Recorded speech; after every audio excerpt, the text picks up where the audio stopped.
Hello everyone, I am your Kenwood Fanatic and welcome back to another video. I hope you all are having a wonderful day and a wonderful week. Today I'm going to do an in-depth review of Steel Curtain at my home park of Kennywood. Without further ado, enjoy the video.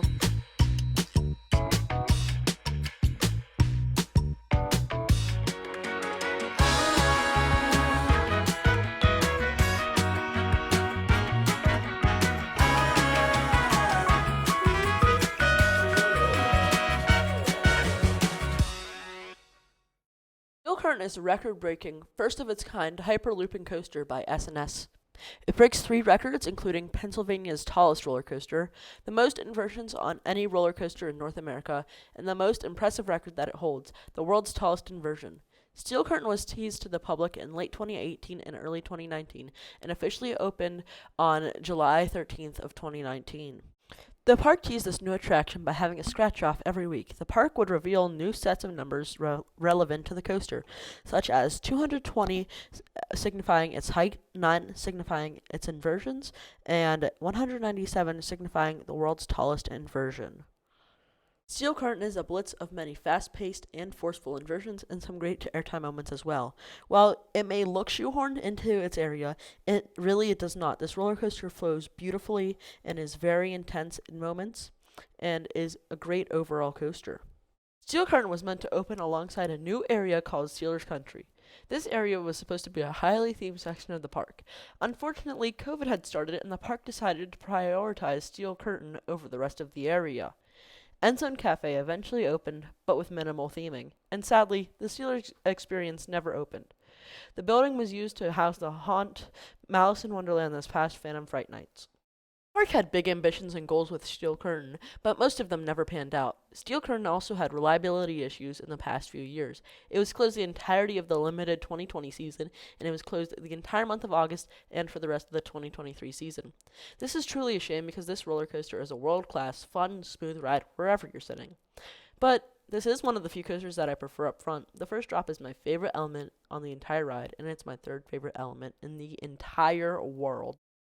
Now that we have the overview done and over with, it's time to get into the review part of this coaster. I have 4 categories to split up this coaster: intensity, theming, operations, and smoothness. First off, intensity. This coaster, some parts of it are mild. I do find the back row more mild, as stated earlier. The first drop is the most intense part of this entire coaster, and that camelback right above the zero-G stall and right before the dive loop, as you see right now that the train is going over, have a great airtime. It's one of my favorite elements on the entire coaster, my second favorite, actually. So, overall for intensity, it's somewhat intense, but most of the elements are lost on me. The second half is definitely better and more snappy than the first half. I give intensity an 8. For theming, this coaster was meant to be super themed, but it really is not. It is a hyper coaster, so it is hard to theme. Like I said, and football, very hard theme as well. I'm saying the word theme a lot here, but it's kind of hard not to. The coaster is black and yellow, and it does have that nice football those nice football seats, and the trains are meant to look like football helmets. Do I think that this is what it looks like? No, the seats do look like footballs, though. So overall, for theming, this whole Steelers Country area was meant to also tie into this theme, but since that is not really open in its full factor, I have to give theming a 5.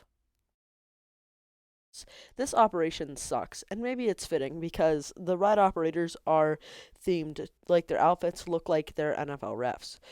Now, uh, what can I say? They're only running 1 train on this coaster, which is the coaster that draws the longest line.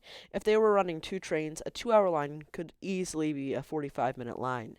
But also, the operations are super slow on this, so this is really going to hurt its rankings. I do like this coaster, which will be reflected in my personal rankings, but for the average ranking out of all these scores, I'm going to give Operations the lowest score of 2.5 out of 10. That is the lowest score I will give this coaster. is not the roughest coaster in the world. In fact, it's one of the smoother coasters that, in my opinion, this park does not have any rough coasters. And while people do claim that there's a rattle in the back row, I have never personally felt this. The front row is a butter smooth though. It's almost as smooth as Skyrocket, which is definitely one of the smoothest coasters in this park. Now I'm saying the word smooth a lot. I'm just saying the same word a lot, I guess. But yeah, so after this consideration, after I do hear that people have that little bit of rattle. I personally don't though, so I'm gonna give this a score of 9 for theming. So overall, if you were to average those scores together, you would get an average score of 6.125. But do I really think it should deserve to score this low? No, especially since it is in my top 10.